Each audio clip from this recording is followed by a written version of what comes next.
Good afternoon, everyone. So excited to be here.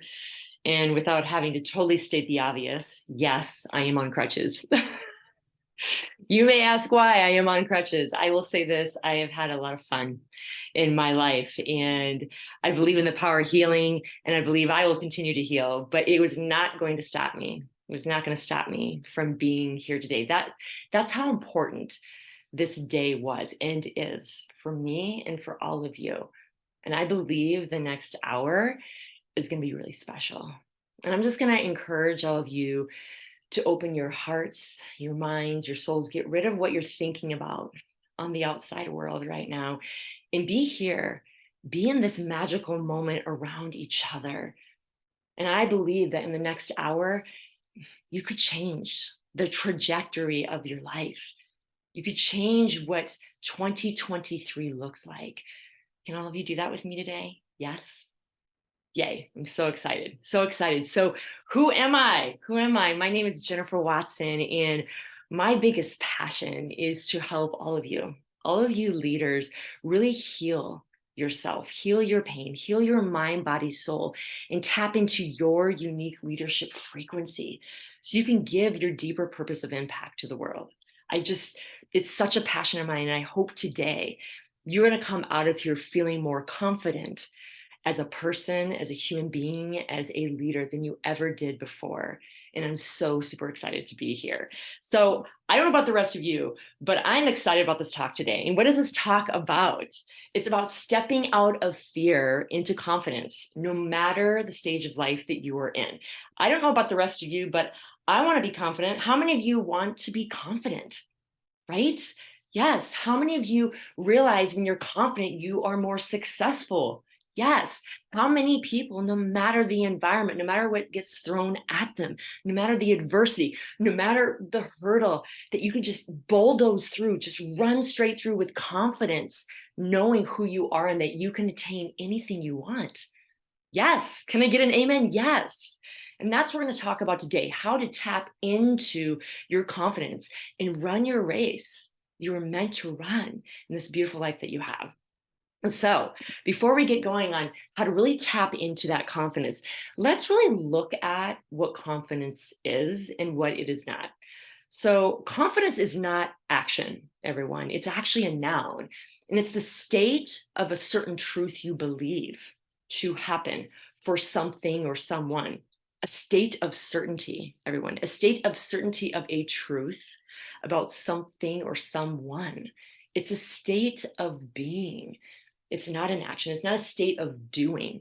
And today we're going to show you how to be in this state of being all the time. And what I've found through the years of working with amazing people like you is that if you want to help confidence take residence in this temple, in this beautiful body of yours, you have to lean to the opposite of it. And that is truly fear. And we can look at fear in a completely positive, unique, and powerful perspective, because fear is actually really beautiful. Why is there beauty in fear? All of you, I know you, I get it. I was like, you're crazy, right? Fear. Okay, I used to run away from it. Run, run, run. Okay, I've learned to befriend it and become BFFs, and here's why. The beauty of fear. Why is it beautiful, and why is there power in it? Okay, the emotion connected to fear gives off certain chemical responses in the body. A lot of you know that. You know the feeling of fear.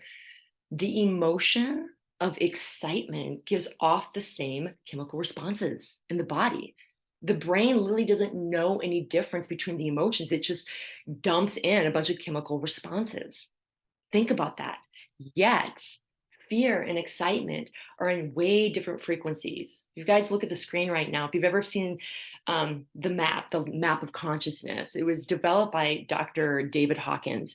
And he really looked at different emotions, the more what I call low frequency negative emotions, and the higher frequency, the more positive emotions. So negative to us, negative, maybe fear, doubt, shame, anger. And as you work your way up the ladder, you see courage, willingness, love, joy, faith.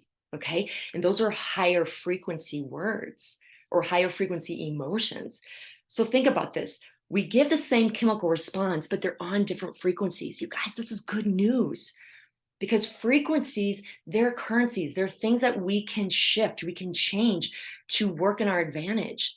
So when we're in fear, we can provide you tools that can bump you into excitement and confidence no matter the environment. Think of like when you put a certain light bulb in a lamp and it has a certain wattage. If you want to brighten it up, you change out the light bulb, try a different wattage, you change the currency, the frequency. You can actually do that with your emotions. How powerful is that? How powerful is that? That you can change the emotions to your favor. In this case, excitement and confidence. So when you think of this beauty of fear, when you think of this beauty of fear, I want you to also think about powerful questions to ask around this concept that we're talking about. Remember, powerful questions give powerful answers. So think about these questions, everyone. I want you to write them down and what the answers to them might be for you. During fear, and you want to step into confidence, could this be an opportunity instead of a tragedy, a potential tragedy? What could happen instead? Many of you may or may not know this statistic, excuse me, but 8% of the things we fear or worry about that are going to happen actually happen. Only 8%, you guys. The thing we do in our head, it's crazy. 8% actually happen. So what a great question. What could happen instead of this massive fear that you may be having? Second question, what do you get to become? What do you get to learn? What do you get to expand in this opportunity? Many of us know that often when we're like on death's door, feeling like we're at rock bottom, our eyes are wide open to answers. Give me answers, right? What if we understood that at rock bottom, or in this place of fear where we feel often at rock bottom, there's an opportunity here. All of us have examples, all of you do, at some point or another, where you felt you were in fear in your past or at rock bottom in your past, and you learned so many more lessons than when you were up here. And you also realized you jumped back into something great after that rock bottom. I know all of you have examples of that. How about we could learn to tap into that frequently, quickly, and just create huge momentum in the positivity from that rock bottom, from that fear place? I call it personally the tennis ball effect, okay? Because this is physics, everyone. If you're at low frequency fear in rock bottom and wondering, where do I go from here? And you're frozen. And think of a tennis ball when you drop it on the ground, right? On the cement, it kind of jumps back up. Think about when you slam that mother down into the cement and it jumps up high. What if we could harness fear and lean into it, right? And actually catapult the results, catapult the success, springboard the success, and also springboard out of fear more quickly. So instead of fear, hover, hover, hover, you're like fear, boom, fear, boom. And you're getting more and more success because you're not afraid of the fear, of the failure, of the rock bottom. Guys, this tennis ball effect is huge, and we're talking about it today, how to run to confidence, and we're using this tennis ball effect theory. The last question I want you to think about, another powerful question, is what if it did happen? What if it did happen? I believe that it's an awesome opportunity for you to look at that, the extremism of it on both sides. And often when we look at, well, what if it did happen? We still would still be alive, right? I think of people in the last couple of years that have lost, jobs, have had pretty extreme stressors happen to them, and they found ways. I remember coaching a client, and she's like, "I'm afraid I'm gonna lose my job." I'm like, we shifted through some of these fears and this confidence, and I'm gonna show you today the run to confidence principles. But I remember asking them, like, what if it did happen? What if it did?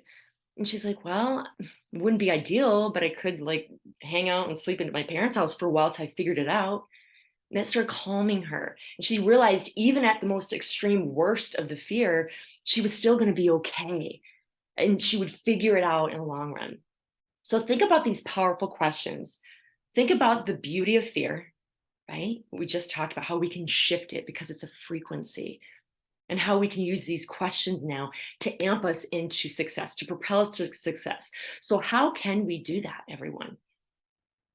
We can do it in 3 different principles, in 3 different ways. And before I go through that, I really do want you to sit in this. Sit in, befriend this fear right now. Because what you're about to learn to catapult you to confidence, you're going to go from pain to power. You learn to do that quickly. You're going to go from resistance to ease.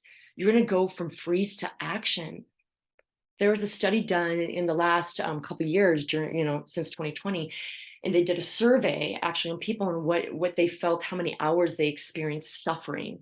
And suffering included worry and fears and feeling they couldn't, get the things they desired, and they were perseverating on it and always thinking about it. And that's what we were looking at in this suffering survey study. They found that average person suffered 8 hours a day. 8 hours a day, because that's a lifetime. Think about how much time is wasted. If we can harness this fear and run boldly with confidence and go from pain to power, resistance to ease, freeze to action, how beautiful can that be? How beautiful will that be for you today? Remember, fear is just this awesome opportunity to unlearn what you're connecting to that fear and accelerate your life. I hunger for fear now, everyone, because now I get these principles that I'm about to teach you. Fear is an opportunity to unlearn and accelerate. Unlearn and accelerate. So before we go through Run to Confidence, everyone, after we've just said all this, I want you to write down, do an audit right now, 0 to 10 scale. What is your current relationship with fear? 0. Is it like, it freezes me every day, I get nothing done, I'm unproductive, it's affecting my relationships, like I'm just a pile of junk, I'm frozen all the time? Or 10, I'm knocking out of the park, I can jump into confidence and run my race at any time. Where are you at right now? Do an audit and ask yourself this question. Do you stop living every day the life you want to live because you're staying in fear? Do you stop living every day the life you want to live? Let that sit for a moment. Or do you use it? Do you use it to springboard you to something greater, to harness it to something greater, to the greatness that's in you? Answer that. Think about that. So, are you guys ready? Are you ready to out chess move your fear? Are you ready to run with confidence no matter the adversity, to run your race? Yes, yes. Sorry, my armpits. I haven't been shaving that much, not gonna lie. With me being on crutches, looks like it's a little Europeaner there. But yes, let's run the race set before us. Are you ready? Okay, Run to Confidence, you guys. It is an acronym that I have come up with. Run to Confidence. RUN stands for Resolve, Unite, and Nurture. Resolve, unite, and nurture. Let's start with resolve. What do I mean by resolve? To run from fear to confidence at any stage of your life. Resolve by regulation. Resolve by regulation. What do I mean by that? Many times we're in fear, we want to run from it, right? A lot of times what we want to do, like get on our phone, do our to-do list, go do the groceries, anything but to deal with the fear. And there's 3 things we need to do to help regulate so we can actually befriend the fear. So the first is, yes, befriend the emotion, regulate the nervous system. Second, and third, resolve the truth. What do I mean by that? Befriend this emotion of fear, everyone. Think of it as your BFF. And I mean that. Because remember what we said about the springboard, the tennis ball effect. Let it sit. Don't run from it. Don't grab your phone. Don't think of the next thing to do. There's many things I teach a lot of the people I coach. One of the things I teach them, the power and the pause. People that I coach are like, we're paying you all the big bucks to tell me this. I'm like, yes, this is what I'm telling you. Power in the pause. Sit with the yuck. 1, research shows the brain starts calming down because you're not running from it. Start settling. I've worked with people as a practitioner of 20 plus years that have had severe chronic pain, cancer inside them. I'm like, befriend the fear of that, man.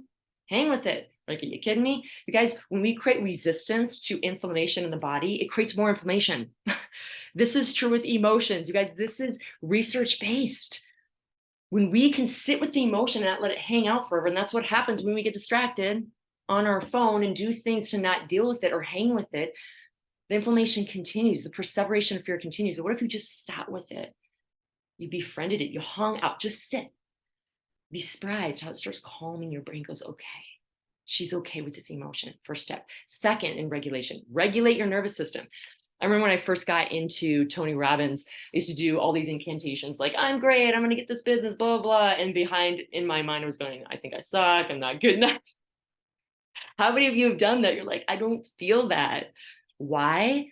Because your nervous system, when it's in fear, is in fight or flight. How many of you have heard of that, right? It's like your brain is saying you're running from a bear. Okay, your brain is not going to take anything positive when you're in that space.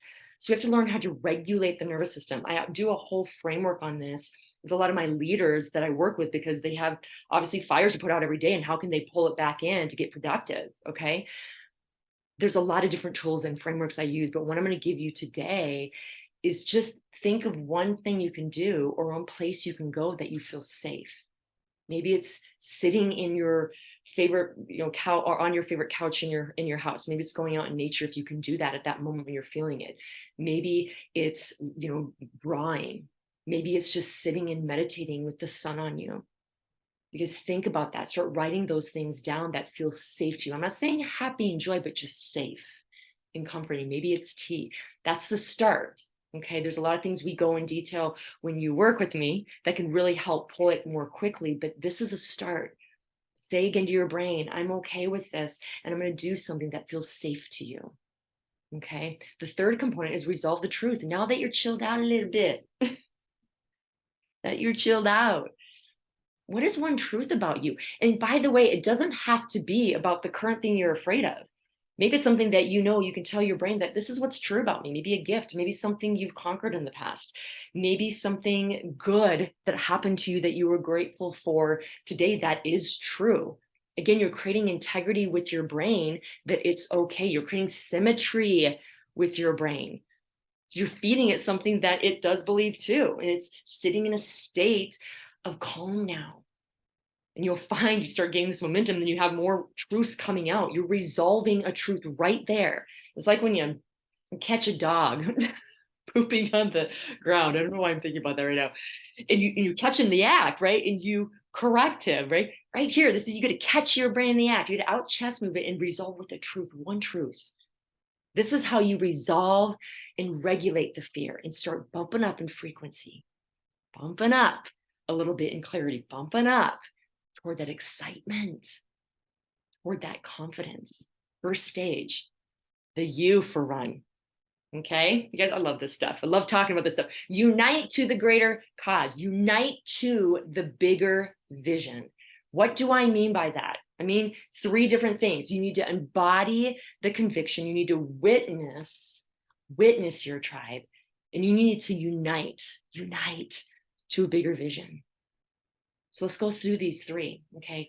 Unite to a bigger cause, to a greater cause. The first step in this to continue to move toward confidence quickly is embody your conviction. What is it now that you've regulated things that you really want, that you know deep inside the corners of your room? You just wanted to do something. You know what's within you to do, right? You know what's within you to do. What is that you're so convicted about that you're like, I know that's in me? This is when you embody it.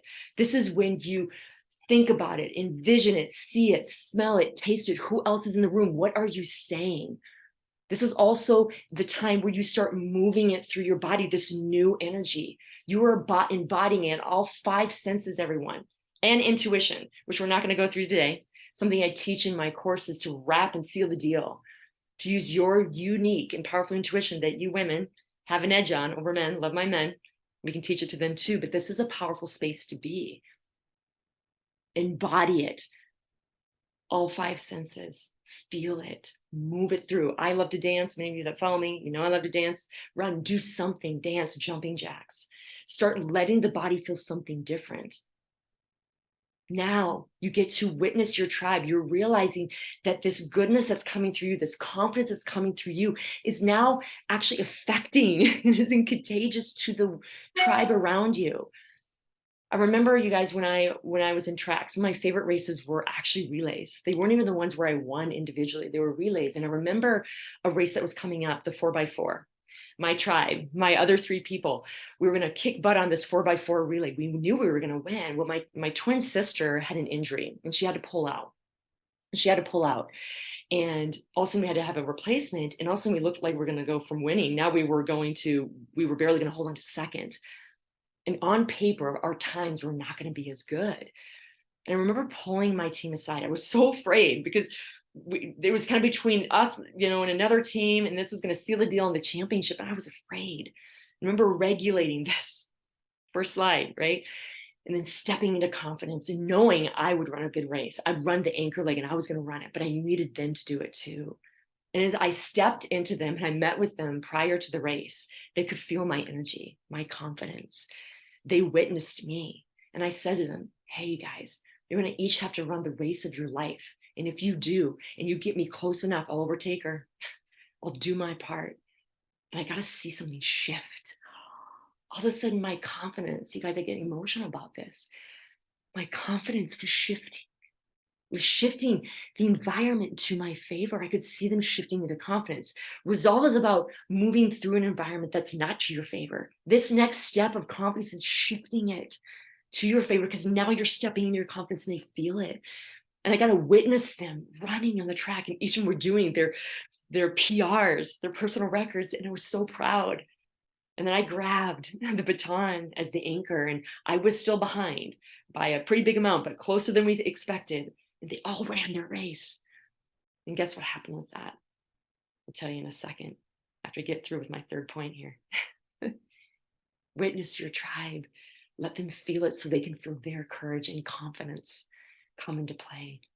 The third part of this is unite to a bigger vision. As I saw my confidence shift my 4x4 team, and I took that baton, I started running around that track. And I started seeing the crowd waves, and I could just feel the energy of them shift. This is the third part, you guys. I realized I was now giving confidence, people hope to be able to do the same in their own life. This is taking your gift, your conviction to your tribe, and then to your community, your world. And you can't help but shift these other people to grab onto their confidence. And then you get more confident. I ran the fastest anchor leg of my life of 55.2. And I was tired after running 8 billion other races that day. And we won. Come from behind win. You guys, unite to a greater cause. Embody it. Let your tribe witness it and unite. Expand that energy to the people in your community around you. It will domino, create momentum and that confidence that you so desire. When I connected resolve from regulating my body and my life with things I was afraid of, when I united, there's so many other examples, but one that might really resonate with you, all of you, is I remember when I opened up my first PT practice in 2008. And yes, the crash, right, of 2008. All you realtors remember that, right?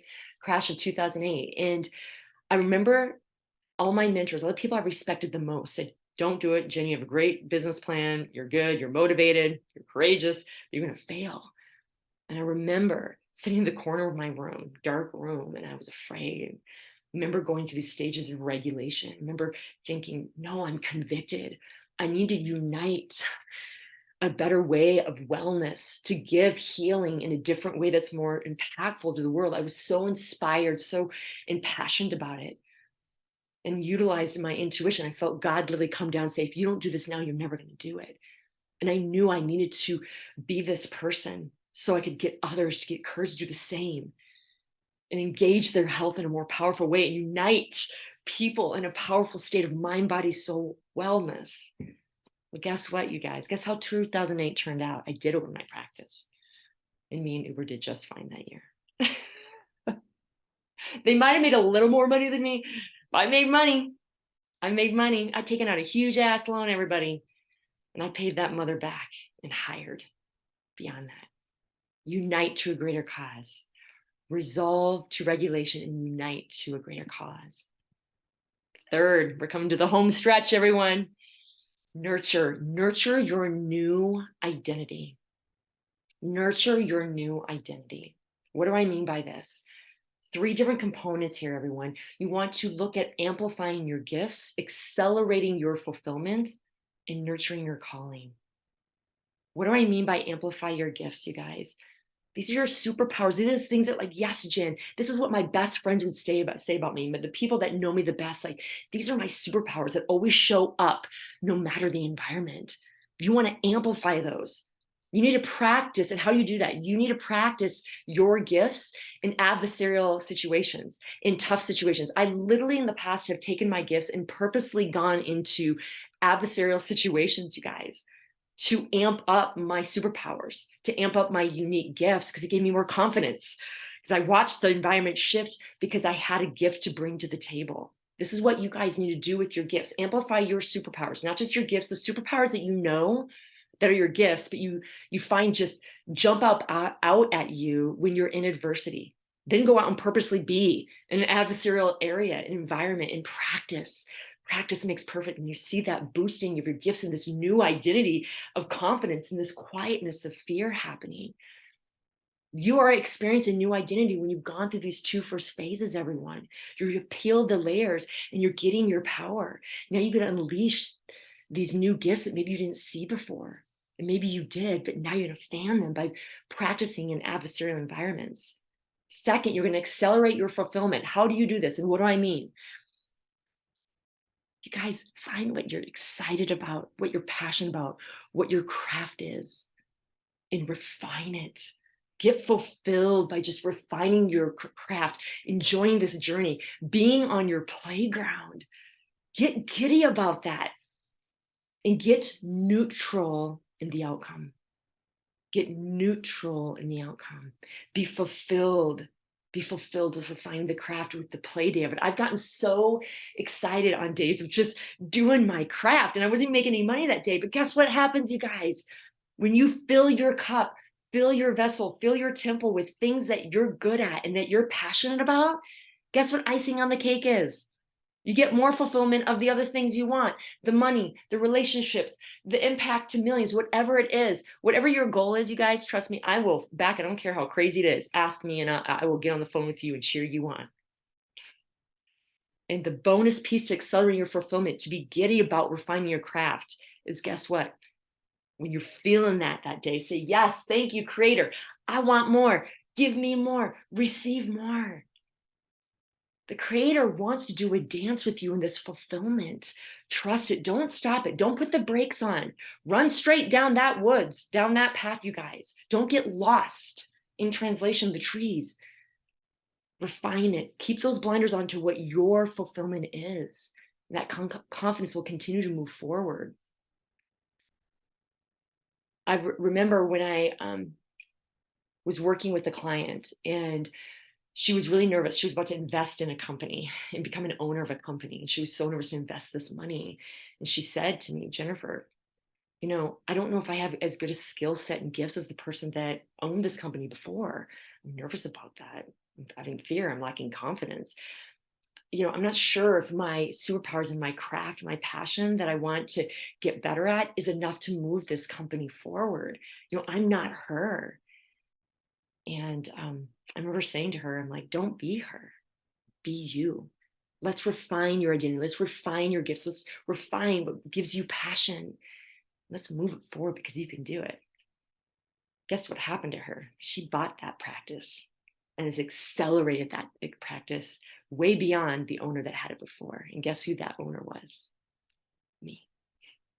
She took and bought that practice that I built from 2008 from the ground up, and she's just accelerated because now she's in her own new identity. She's resolved and regulated. She has tapped more into her confidence and convicted with what she needs to bring to the world. And she's now spread her gifts and fulfillment. How cool is that? And now I get to see her do it. And then I feed into confidence because I got to see her into her confidence. So good. The third component of nurturing your new identity is nurturing your calling. When you're in this new identity, everyone, how you nurture your calling is get quiet, get silent. Because when you're in this new frequency of you, when you're tapping into this confidence, you're going to have new ways of hearing things, seeing things, thinking things, embodying things. And they might be subtle at first. And as you hear them more, fan them. Stay in that new identity. Be open and surrender what those new levels of you are. And the other component of nurturing this calling is don't ever let her go again. The number one ball buster, energy drain sucker causes overwhelm and exhaustion in depression, anxiety is not betrayal by someone else, but betrayal of self, betrayal of what your true identity is. And your true identity includes this calling. Okay, don't betray yourself again. Go back to the young girl if you have to, that loved to play and was inspired by her own self and she was beautiful. Would you ever leave her? No. Hold on to her, pull her into the cause, into the calling. Don't ever let her go. Don't betray yourself again. Put you first, put your identity first. Fan this beautiful gift and it'll catapult your confidence. And get quiet to hear this new frequency of you. This is huge, everyone. How beautiful is this? You've learned that beauty is in fear. You've learned 3 different parts of running to confidence: resolve, unite, nurture. These are components to help you run your freaking race straight ahead, not get lost up and down the tree in someone else's business or worried about the things that 8% of the time happen. You are so anchored in your true north. And your true north includes this confidence, resolve, unite, nurture. You guys, this is you. Run your race. Being yourself involves no risk. It is your ultimate truth and confidence. Live it fearlessly. I have a quote here I want to end with, Richard Branson quote: "The brave, they may not live forever, but the cautious, they do not live at all." Be brave. Step into these today. Step into these components of running into confidence, you guys. And I cannot wait to hear the results. I cannot wait to see your real life, the one you were meant for, to unfold. This is your time. It's 2023, about to be in a few more weeks. Run your race because I believe you're pretty damn epic. Thank you.